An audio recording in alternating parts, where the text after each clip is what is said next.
Motivational Monday. Y'all like that I'm bringing y'all this energy every single Monday, okay? Y'all like this Monday? I don't understand how people say Mondays are bad. Maybe any day above ground is a good day, okay? To include a Monday. Today is about relationship preparation.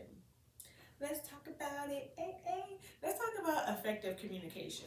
And effective communication really goes a long way. When you have two people who are bringing their lives together to become one with two different experiences, two different perspectives, two different environments, just two different everything. They're literally two separate entities coming in to be one, to join us together as one. Maybe they have a different culture, just there's so much that you have to blend into that one household. Effective communication really goes a long way. And because I'm talking about relationships, that's why I'm going to address or give this example or these examples. And these are very surface level, maybe a little comedy into it to bring some humor, but it just goes to show how far effective communication could go. So ladies, right? Men cannot read our minds. I know we thought that they were mind readers, and some people think that they're mind readers, but they're not. So for example, if it is important for you that, I don't know, what might be important? I'm going to just give this one out, that he opens the door. Potentially, he wasn't raised to open doors. Not that he isn't a gentleman, not that he isn't chivalrous, it just was not something taught to him. So you come into the relationship, y'all go on a few dates, right? And because this is relationship preparation, right? You're not in the relationship yet, so you're out here, you go on a couple dates, whatever, and he is not getting your door. And you're like, what is going on with him? He is so rude. No more dates for him. Like, how about you have the conversation with him and you set the tone on like what that expectation is?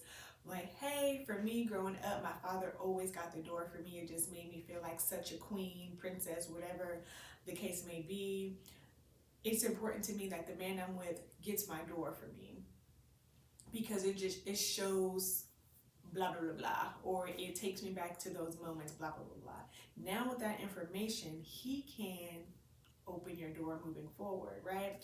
Or for men, maybe it's really important for you that on Sundays you get to have your man time so you can watch all the football in the world that you want without hearing your significant other chattering about what happened at work or the conversation they just had with their mom, sibling, whatever, without getting frustrated. So you set those expectations, you have those conversations at the beginning. Hey, I don't know how men talk. Maybe it's more like, I don't know, like, hey, you know how you like your 2 days a week of mental health, like you just shut everything down and you do you and what makes you happy? What brings me or makes me grounded is when I can detach from everything, decompress from life, not worry about bills, family, work, or anything, and just zone out and watching football. Can you give me that day? Or not even can you give me, I need Sundays to be my day where I can zone out, go in my man cave, and just disconnect. What? Look at that effective communication. Now you've set the tone, right? And you two are in agreement that this day is his day to do his own thing. Don't bother him. Don't go gossiping. Like, you might go and poke at him and pick at him, whatever, because you love him. But for the most part, let that man be. Effective communication. Hey, when you said this or when you've done that, it reminded me of this. It took me back into this time. I know that that wasn't or isn't your intentions. I just want to make you aware of how your actions are impacting me. Effective communications. Hey girl, you talk way too much. No, I'm just kidding. But these are just some examples of effective communication. But you need to learn yourself. What do you like and what don't you like? In your life experience, not also through work, okay?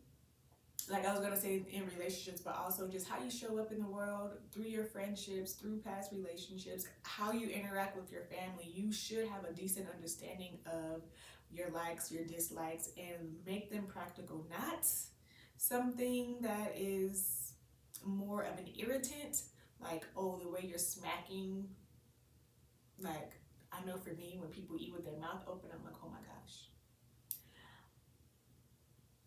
But is that really a deal breaker? Like, you know what I mean? It might be. But I'm just saying, you know, like really weigh it out is what I'm saying, weigh it out. So some other areas could be ensuring that you both have shared values and goals. You might be over here like, hey, I'm the next president, okay? But your spouse is over here and he's like, all I want to do is, I'm gonna say, play video games. How do those values intertwine? How do those goals intertwine? How is that going to work? So in the Bible, it mentions about being equally yoked, right? So how are your goals and your values? How are you two in alignment with one another? What do you have in common that you can assist with the person so y'all can build together? Maybe you both simply said you want to have a little tiny home and you want to have just one child and you're okay with working into retirement. Okay, that's a goal and a value and that you two can have. Now, if you have someone who's like, no, I just want to do my 9 to 5, nothing extra, I'm not interested in any overtime, blah, blah, blah, I'm good where I'm at. And then you have someone who's really eager and like, no, I'm about to get after it. Everything that I can, okay, I'm getting my 40 acres and a mule and then some. Well, the two are not really in alignment. This person may actually cause this person to settle or not go as hard, or this person going as hard might cause this person resentment, envy, jealousy, or some form of other stuff. I'm not gonna just go into all that, all right? So that's why it's important to have some of the same values and goals, but until you learn who you are and how you want to show up and what your goals are, you're gonna get in relationships and potentially clash, right? I'm not going to say these things as if it is Bible, but having goals, values that are similar, are in alignment with one another will go really far. Having that effective communication, I really think that's the root, effective communication, right? You need to understand, how do you manage your finances? Maybe this person is really, really frugal and you out here spending money like they grow on trees, which it potentially could if you invest your money in the right way, but that's neither here nor there. Y'all may clash when it comes over finances, right? So just really think about these things.